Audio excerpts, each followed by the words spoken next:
¿Qué tal amigos? Bienvenidos a una nueva entrega de Buenas Razones para Conversar. Nuestro invitado hoy es Carlos Farat, quien es epidemiólogo y docente investigador. Una conversación muy interesante en la que espero que despejemos tantas dudas que tenemos respecto a la recientemente difundida en redes sociales y medios de comunicación viruela del mono. El doctor Farad nos explica qué tan peligrosa es, qué tan letal es y qué tanto temor debemos tener en otros lugares del mundo. Nos hace una explicación también muy detallada sobre el estado actual de la COVID-19, el virus, y las prevenciones que debemos seguir tomando y no descuidarnos, y el tema de las vacunas. Escuchemos esta interesante entrevista. Doctor Farad, es un gusto tenerlo en Buenas Razones para conversar. Bienvenido. Muchísimas gracias por su invitación, realmente el gusto es mío. El tema que nos convoca, es un honor tener a un epidemiólogo que nos pueda aclarar tantas falacias o tanta desinformación que circula por el mundo, medios y redes. Siempre he pensado que cuando tenemos dudas respecto a temas científicos, en lugar de buscar a buenos amigos, debemos buscar a los científicos. Recientemente se habla, luego de que la humanidad sufrió la pandemia de la COVID-19, surgieron muchos miedos en el mundo respecto a la posibilidad del retorno de otra pandemia. Hemos quedado los habitantes del planeta en alerta de qué puede pasar, ¿sí? Y recientemente se ha oído hablar de una llamada viruela del mono. Unos medios dicen, no se preocupen, eso es en otro lado del mundo, en África no hay nada que temer. Otros dicen, ya hay alguien en Ecuador o ya hay alguien en Argentina. Este es un organismo que trabaja con toda Latinoamérica. Cuéntenos un poco. Sí, correcto. Después de la pandemia que tuvimos de COVID, con todas las consecuencias que sufrió el mundo entero, entre esas nuestro país, pues hay una especie de un estrés postraumático que nos preocupa mucho y nos alerta mucho sobre posibilidades de otras epidemias. Pero también, déjeme decirle que hay personas que se han despreocupado totalmente de esto y una vez pasado el problema piensan que ya no vamos a tener más problemas. Entonces yo creo que esos dos extremos son malos. Y efectivamente en un medio donde abundan las formas de mantenernos informados, lo que más existe es desinformación. La viruela del mono es una enfermedad viral que apareció en el mundo muchos años atrás. Eso no es reciente. En Oh. el año 2022 se dispersó, se propagó por el mundo y llegó a nuestro país. Pero su potencial pandémico es mucho menor en relación a otras enfermedades como el virus, el SARS-CoV-2 o como la COVID-19. Mire usted que cuando llegó a nuestro país se produjeron casos, pero no se manifestó en la misma forma alarmante y preocupante la COVID-19 porque es una enfermedad de fácil contención. Su transmisión no es tan fácil como la transmisión de la enfermedad por el virus del SARS-CoV-2, como la COVID-19. Y hemos mantenido el virus de la viruela del mono con la variante anterior, que es el famoso clado 2B, hasta la actualidad. No tenemos la nueva variante en nuestro país. Esa variante está confinada al África, al Congo y a sus países vecinos. No se ha propagado por el mundo, está perfectamente contenida al momento. Hubo un caso que salió a Europa, Suecia, si no me equivoco, y Sí. otro caso más que también salió del país. Pero mira, ahí viene la primera prueba. Son dos casos importados. Si Ujú. esa enfermedad fuera altamente transmisible, ¿no es cierto? Ya hubieran más casos en esos dos países donde se la ha encontrado. Son personas que estuvieron en el África, en el Congo, y se fueron a sus países, se contagiaron en el Congo, pero no en sus países. Entonces, sí, es una enfermedad transmisible, pero es una enfermedad que tiene un potencial pandémico mucho menor y es una enfermedad que en caso de llegar a nuestro país o a cualquier otro país es de mucha más fácil contención que contener al SARS-CoV-2, a la enfermedad de la COVID-19. Esta nueva variante, que es lo que despierta el interés, se la descubre porque a principios de año en el Congo hay un incremento en el número de casos. Se sale de lo que ellos esperan y sobre todo hay un incremento de la letalidad. Epidemiológicamente uno tiene que estudiar por qué, qué pasó. Y ahí es cuando se descubre la nueva variante.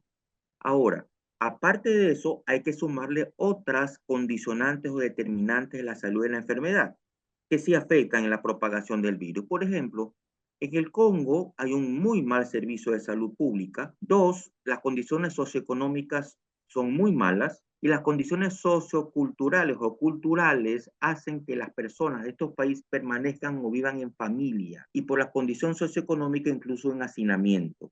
Entonces, eso favoreció la propagación rápida de la viruela del mono con esta nueva variante en la República.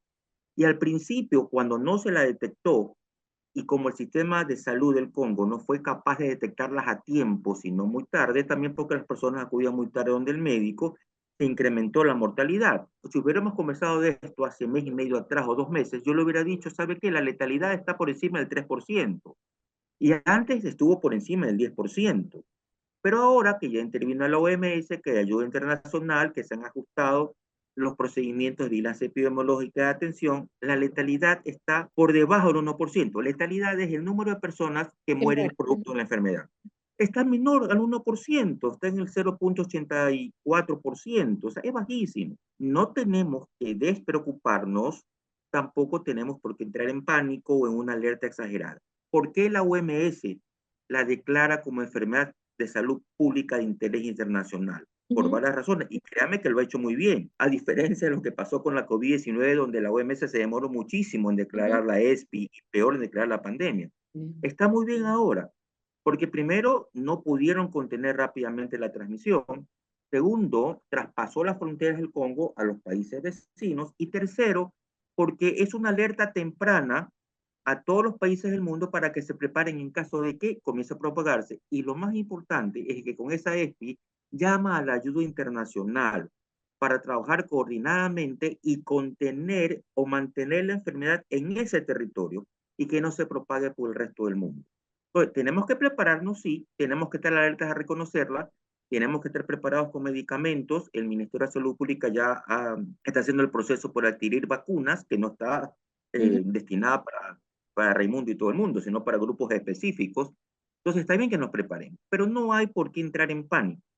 Hay que mantenernos alertas, sí, y las autoridades de salud, nosotros como epidemiólogos también, y los profesionales de la salud pública, en el momento que sea necesario, pues daremos la alerta correspondiente. Qué interesante. No lo había visto de esa manera, que efectivamente, si no lo declaraba así la OMS, no se alertaban todos los países, se preparaban para que les lleguen casos. Pero usted acaba de decir solo en grupos prioritarios, ¿a qué se refiere? Hay dos tipos de vacunas aprobadas en Europa, sobre todo en Estados Unidos, que de darse el caso serían dirigidas a estos dos grupos prioritarios. ¿Cuáles son los dos grupos prioritarios? El primero, el personal médico que va a atender a los pacientes. ¿Por qué? Porque la transmisión de esta enfermedad, de este virus, se hace a través de un contacto cercano y estrecho. Si el paciente está lejos de mí o yo no entro en contacto con el paciente, ni con su ropa, ni con su indumentaria, difícilmente me voy a infectar, me voy a contagiar, pero los médicos que están en contacto con los pacientes podrían infectar. Entonces, ese es un grupo prioritario. Y el otro grupo es el contacto del paciente, es decir, el familiar del paciente, Ujú. el que vive en esa casa y que lo ha atendido al paciente. Debe de vacunarse entre los 4 primeros días para tener una inmunidad suficiente que le permita no enfermarse o por lo menos combatir la enfermedad más prontamente. Esos son los dos únicos grupos, médicos o personal de salud en general, no solo médicos, sino Sí. personal de salud general, Ujú. luego los contactos de los pacientes. Usted dijo al comienzo, cuando estaba haciendo un antecedente para hablar de la viruela, refiriéndose a la COVID o al SARS-CoV-2, usted dijo hasta se han despreocupado las personas. ¿A qué se refería? Que también es objetivo de esta entrevista, es decir, definitivamente alguna parte de la población mundial latinoamericana y ecuatoriana tiene mucho miedo de que regrese y ahora, ¿me tengo que volver a vacunar o no? Yo me vacuné, me puse las 3 vacunas o las 4, pero no me volví a vacunar. ¿Me tengo que volver a vacunar o no? ¿Me tengo que volver a cuidar? ¿Qué tan posible es que llegue? Y si llega otra variante y ya no me sirve la vacuna, ¿qué en realidad tiene que pasar para los habitantes de a pie que no saben del tema? Hay muchas personas que manifiestan su despreocupación, tal vez de boca digan, yo sí me preocupo y me cuido, pero realmente en su vida diaria no lo demuestran porque están con síntomas respiratorios y tosen, estornudan sin cubrirse la boca, no utilizan mascarilla. Siempre se decía que la enfermedad COVID-19, la pandemia de COVID-19 nos iba a dejar enseñanzas y que tenemos que cumplir con esas enseñanzas. Acuérdese de la famosa nueva normalidad. Y lo que nosotros siempre promulgábamos era, uno, toda persona con sintomatología respiratoria tiene que utilizar mascarilla. Hasta que pase la enfermedad, no importa que no sea COVID o que sea otro virus, tiene que utilizar mascarilla para cortar la transmisión y no enfermar a las otras personas. Dos, tiene que fortalecer sus normas higiénico-sanitarias, lavarse las manos, ponerse alcohol. Mire, yo hago muchos ejercicios en la comunidad y como estudiante. Yo siempre pregunto, a ver, ¿quién tiene alcohol en este momento? Nadie. No, yo tengo. No, usted tiene. Muy bien, la medicina. Y a mí me tocó muchas veces con personas con las que entraba en contacto, ¿sabes qué? Te llevo a la enfermería para que te den una mascarilla y te sugiero que te hagas las pruebas porque no lo puedo obligar. Ujú, Muchas personas que tienen síntomas respiratorios, es una gripecita. Ya la COVID-19 no hace nada más que enfermarnos un problema respiratorio y hasta cierto punto tienen razón. Pero mire, ¿qué pasa si una persona con COVID-19, que es inmunocompetente, que solo tiene una sintomatología respiratoria seria, no se cuida, pero en la casa convive con el abuelo, con personas vulnerables? Le puede transmitir la enfermedad y en ellos la situación puede ser muy diferente. Ellos sí se pueden complicar. De hecho, en estos últimos meses que se incrementó la enfermedad respiratoria aguda y también la COVID, en menor proporción, porque más eran virus de influenza, A, B, sincitial, ujú, etcétera. Pero sí se incrementó también la COVID-19. ¿Qué tal si estas personas adquieren la COVID-19 y se complican? De hecho, hubieron hospitalizados. por En supuesto. estos meses hubieron hospitalizados en clínicas privadas y que estuvieron bastante serios, pero que afortunadamente salieron avante de su enfermedad. Afortunadamente, la gran mayoría de ellos vacunados. Usted me preguntaba, si viene una nueva variante, ¿nos protege o no la vacuna? Claro que nos protege. Las Mm, nuevas variantes son sublinajes de la Omicron, que resultó ser más transmisible que las variantes originales, pero no más letales ni más graves en las personas inmunocompetentes. Cosa diferente puede pasar, como le digo, en los vulnerables, en los extremos, en los niños chiquititos, con los ancianos, en los diabéticos, hipertensos, pacientes con cáncer, etc. Tenemos que cuidarnos todos, porque si yo me cuido, cuido a las demás personas que se pueden enfermar y se pueden complicar. Y otra cosa que es importante y que se menciona poco, y que aprovecho este espacio para decirlo, se sigue estudiando a la COVID-19 y las consecuencias de enfermarse con COVID-19. De hecho, ya se han encontrado en pacientes que han tenido COVID-19, inclusive leve o moderada, que tienen trastornos neurológicos, insomnio, irritabilidad, amnesia temporal, se olvidan muy rápidamente las cosas. Hay otros que tienen neuropatías, por ejemplo, ¿no? Aparte de otras menores como caída del cabello y todo lo demás, pero que sí se han visto. Y se siguen estudiando las consecuencias. Hay estudios que, si usted analiza la literatura médica científica, todos los meses aparecen estos estudios. Por algo debe ser, y cada vez se encuentra una fuerte asociación, porque tampoco no hay nada absoluto en medicina, hay una fuerte asociación entre estas enfermedades que aparecieron en personas que antes no la tenían y que aparecen justo después de COVID. Entonces, por eso también tenemos que cuidar. Hoy en Buenas Razones para Conversar estamos con el doctor Carlos Farat, epidemiólogo y docente investigador, como un experto que está al día en las decisiones que se toman globalmente en Latinoamérica y en el Ecuador, precisamente sobre las medidas más importantes para prevenir epidemias. Nos aclara especialmente sobre el tema de las vacunas, sobre la importancia de seguir teniendo cuidados, sobre el tipo de vacunas que debemos buscar los ciudadanos en estos momentos. Sigamos escuchando esta entrevista. A la pregunta de, ¿y hay que vacunarse de qué de aquí en adelante? Porque no quisiera hablar de los antivacunas del COVID, que los hay muchos en Muchísimo. Ecuador, en Latinoamérica, en toda América y en el mundo, que nunca se pusieron una vacuna, que no están de acuerdo con las vacunas, que dicen que las vacunas hacen daño. ¿Puede usted hablar también sobre eso y sobre los que sí entienden que los científicos desde su área nos dicen vacúnense, de qué hay que vacunarse y cuándo? Pongámonos un poquito en contexto de lo que pasó con la COVID-19, una enfermedad que golpeó el mundo rápidamente, que se transmitió rápidamente. Entre diciembre, enero y febrero ya estaba en todo el mundo, en 3 meses estaba en todo el mundo. En la actualidad, creo que 700 millones de personas se han enfermado y 7 millones más o menos de personas han fallecido, o sea que no es una cifra pequeña, ¿no? Mm. Eh, 7 millones de personas es bastante. Entonces, ante esa enfermedad, que nos estaba atacando, dando duro, enviando muchas personas a los hospitales y clínicas, y muchas personas falleciendo, había que buscar la forma de cortar la transmisión. Y sí, los primeros consejos, perfecto, distanciamiento físico, utilizar la mascarilla, evitar los sitios donde haya mucha aglomeración de personas, todo eso estuvo perfecto, inclusive hasta lo que fue muy rígido, muy drástico, los estados de excepción, toque de queda y todo lo demás, pero que en su momento fueron necesarios. En ese panorama surge la alternativa de vacunas que ya se estaban experimentando, ya las estaban experimentando 8, 10, 12 años atrás, ya las estaban probando. Y era lo único que teníamos a la mano como un arsenal fuerte o como un arma muy fuerte dentro del arsenal terapéutico para poder combatirla. Y la prioridad de quienes enfrentamos la COVID-19, claro, esto fue ya tomado a nivel mundial y estoy de acuerdo con ello, era disminuir la mortalidad. Ok, la enfermedad difícilmente la vamos a cortar rápidamente la transmisión, pero evitemos la mortalidad. Y se hizo un estudio epidemiológico donde se comprobó que al menos íbamos a reducir la mortalidad en un 85%. Wow, eso es Y de hartísimo. hecho eso pasó, pero obviamente con la vacuna más los refuerzos, porque también muchas personas se vacunaron una vez y como les dio fiebre y decaimiento y les cayó mal, ya no fueron por la segunda dosis. Pero, Mónica, ese es un mal menor Ujú. frente al beneficio que daba. Entonces, el sacrificio de aguantar un día con fiebre, con malestar general, yo creo que era válido para evitar enfermarnos gravemente después.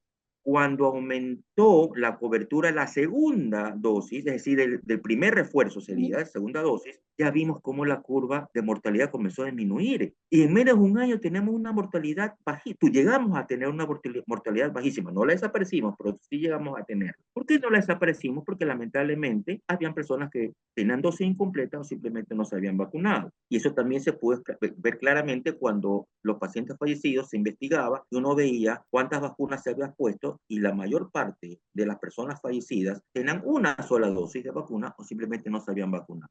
Esas fueron las que fallecieron en mayor proporción en relación a otras que sí estaban vacunadas y que sí fallecieron, no puedo tampoco mentirlo, pero en una proporción mínima. O sea, la vacuna sí protegía, o sea, era preferible vacunarse. Usted me ha Salió provisto en lo último evidencia científica respecto a la caída de la mortalidad frente a la vacuna y a sus refuerzos que iban definitivamente haciendo el efecto que ustedes, los científicos, esperaban. claro, y nosotros hicimos el monitoreo en Guayaquil, bueno, porque mi ámbito de acción era Guayaquil, pero conversamos mucho con el Ministerio de Salud Pública, con la Coordinación Zonal 8, Guayaquil, Durán, Ujú, Morondón, y todos teníamos cifras donde se evidenciaba claramente el descenso de la mortalidad. O sea, de que fue exitoso, fue exitoso. ¿Que ujú, hubieron efectos secundarios? Sí. Ahora, fueron vacunas que se las empezó a utilizar sin terminar totalmente su fase de experimentación. Estaban en fase 3, normalmente 4 fases para decir ya esto se puede utilizar. La empezamos a utilizar en fase 3, pero durante la utilización en fase 3 también se le empezó a estudiar y nos dimos cuenta que los resultados eran buenos. Entonces, hay que seguirlas utilizando. Ahora, usted me preguntaba si nos debíamos seguir vacunando contra esta enfermedad. Yo digo que sí, pero ya no con esto de que cada 2 meses, cada 3 meses, no. Ahora, todos los años deberíamos vacunarnos contra la influenza. Todos los años porque ese virus varía año a año. Más o menos en octubre, noviembre de este año vamos a tener una nueva variante del virus de la influenza. Por eso es que en enero y febrero comenzamos otra vez y sobre todo en los cambios de estaciones comenzamos a tener influenza de nuevo. Ok, pero deberemos vacunarnos contra la influenza. Las nuevas vacunas están preparadas para combatir a todos los virus estacionales de la influenza A, B, por ejemplo, las nuevas variantes, me refiero que se les estudia ujú, ampliamente, también tienen la capacidad de combatir o evitar enfermarnos de la H1N1, lo que conocíamos como la fiebre porcina, ya ujú. está inmiscuida ahí. Y lo que se pretende ahora es que la misma vacuna también se la utilice para combatir o evitar la enfermedad de la COVID-19. O sea, será una vacuna por año. No sé si a lo mejor en algún momento siga un segundo refuerzo, no creo. Yo creo que va a ser una sola vacuna por año, porque también como la gran mayoría no hemos enfermado, ya tenemos una inmunidad natural, ¿no? Que está dormidita, pero que cuando entre el virus se va a despertar para combatirlo. Pero sí yo creo que va a ser necesario la buena costumbre de vacunarnos una vez al año. Yo lo Ujú. hago todos los años, yo creo que muchos lo hacemos todos los años. No quiere decir que no me enferme de influenza, pero sí Ujú. estoy seguro que me voy a recuperar más rápido y las posibilidades de complicarse van a ser mucho menores. ¿Esta vacuna es disponible en los centros de salud del Ministerio de Educación? No, todavía no. Todavía no, es una vacuna que ya está un laboratorio independiente, ya la tiene desarrollada, ya está en Estados Unidos y estoy seguro que pronto comenzará a comercializarse o llegar a todos los países. Pero eso va a ser lo ideal y eso no demora. Ya para este año sí va a ser difícil, pero estoy seguro que en el 2025 la vamos a tener. Esta vacuna estará disponible seguramente en los centros de salud para que la población, en caso de decidir o de ser una disposición de salud pública, puedan acceder a la vacuna. Claro. Para las personas que son reacias, porque el media fiebre, porque dicen que no sirve, por tantas cosas que a uno lo desinforman y lo confunden, es que ya se ha demostrado que se sirve, porque si no, no hubiera disminuido la mortalidad. Pensemos no solamente en nosotros, sino en las personas que están junto a nosotros, porque si yo me vacuno y no me enfermo, también las estoy protegiendo a ellos. ¿Cuál es el verdadero riesgo de una vacuna? Es decir, ese es el mito que circula. Yo misma conozco gente cercana que nunca se puso una sola de las vacunas porque hablan de muchos riesgos. Personalmente soy comunicadora, he sido profesora de comunicación muchísimos años y puedo decir como experta en comunicación que vivimos tiempos de muchísima información. ¡Qué maravilla! La información está al alcance de la mano y de la mayor desinformación justamente por ello. Entonces, cuéntenos, desde la ciencia, ¿cuál es el verdadero riesgo? Un antecedente previo a su pregunta, que es muy buena. Siempre las casas farmacéuticas y los institutos de investigación de los países europeos, América, Estados Unidos, Canadá, aquí en Sudamérica también, hacen lo que se llama farmacovigilancia. Es decir, aplican las vacunas y en el tiempo siguen la evolución del paciente que se vacunó para ver si presenta algún efecto colateral serio, porque en el momento que la presente se la suspende. Eso es parte de la vigilancia de estos fármacos, porque todo fármaco que existe tiene efectos colaterales y tiene contraindicaciones, Ujú. efectivamente. Ahora, a ver, se habla, por ejemplo, entre los argumentos de las personas que no quieren vacunarse, que produce autismo, que produce Guillain-Barré, pero es uno en un millón, pues. Es uno en una cifra inmensa. O sea, el riesgo a enfermarse de alguna de estas patologías, Guillain-Barré, que es la que más he escuchado ahora con COVID-19 y las otras vacunas, por ejemplo, es infinitamente pequeño en relación al gran beneficio que pueden obtener Ujú. vacunándose. Entonces, hay que sopesar eso. Noticia Pienso tremenda. en todos los medicamentos que me toca tomar, que tienen en el papelito de la caja unos efectos colaterales y entonces no tomaría ninguno porque todos suponen algún riesgo. Eso que usted dice, ¿verdad? Mire, una anécdota simpática. En mi consulta privada yo siempre, no voy a decir el nombre de la página web, pero siempre peleo con otro doctor que aparece en internet. Ujú. Porque los pacientes consultan, ¿no? Estoy tomando aspirina. El doctor me mandó aspirina, efectos colaterales de la aspirina. Entonces, pues le dice, la aspirina puede provocar enfermedad ulceropéctica, inflamatoria, gastritis, úlcera. Uy, doctor, ya no voy a tomar eso porque aquí dice que me voy a enfermar de aquello. No, eso es un efecto colateral que se puede presentar y que en caso de que se presente nos avisan para cambiar la medicación, pero no estamos libres de que no se presente. Sin embargo, los beneficios que provoca ese medicamento son muy superiores a ese riesgo de enfermarnos. O sea, por algo estudiamos medicina y por algo lo recomendamos, ¿no? Una última pregunta porque se me está acabando el tiempo, pero también mucho se ha hablado de esta vacuna es mejor que esta y mejor me voy a vacunar aquí y esta es riesgosa porque el procedimiento que sigue dentro del cuerpo humano es más peligroso que esta de acá. Cuéntenos un poco. Tomemos otra vez como ejemplo la pandemia. Todas las vacunas fueron buenas, porque todas protegieron. Entre vacunarse y no vacunarse, la alternativa era vacunarse, no importa con cuál. Ahora, como le digo, porque tampoco puedo decir lo contrario, las tomamos en una fase de experimentación, fase 3 de experimentación, la pasamos a 4 con la masiva vacunación en el mundo, ¿no es cierto? Y empezamos a hacer farmacovigilancia. Todos dieron resultados.